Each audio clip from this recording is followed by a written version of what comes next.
Hi mga day! For today's video ay may It's Showtime Live ulit tayo. First Showtime Live ko po ito ngayong taon. So it's Monday and ang pinalitan ko po today is si ate Showtime Grace. So ayan, nandito na ako sa dressing room. Kasama ko si Neri and si Jackie. So, meron lang akong sasagutin. Sabi ni Miss Yani, bakit po pala kayo umalis sa Showtime? Ikaw at si Ate Madsi po pa naman ang pinaka-close noon ni Jackie sa Showtime Dancers.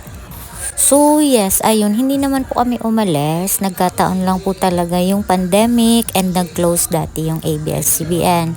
So, isa kami sa mga hindi pinalad na makabalik.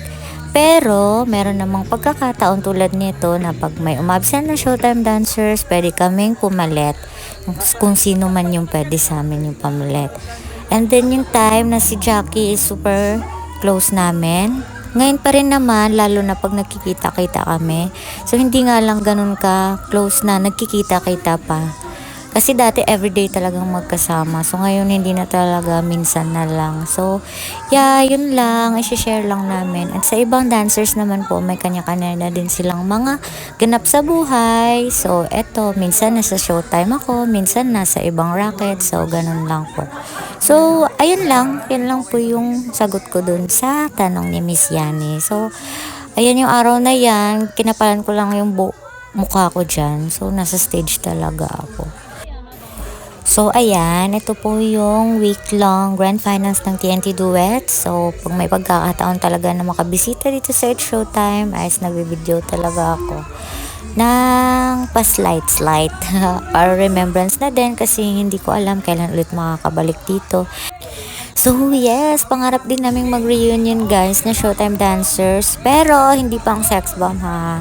Yung tipong re-reunion lang kasi hindi na talaga kami nagkikita-kita as in. So, may nagtanong din sa amin na marami palang Showtime Dancers. Yes po, 28, 27, 28, ganon yung mga Showtime Dancers. Noong panahon na kompleto pa kami. So, yan lang. Mau lang to mga day. So, pauwi na kami neto. Kumuha lang kami ng lunch. Kasi sayang yung lunch today. Joby. So, pinuntahan talaga namin. At nandun pa naman. So, time to paalam na. Kasi hindi ko alam kung kailan makakabalik ulit. So, thank you for today, Showtime family. Thank you, Boom Boom Neri. Thank you, Ate Grace. Mau lang to mga day. Bye!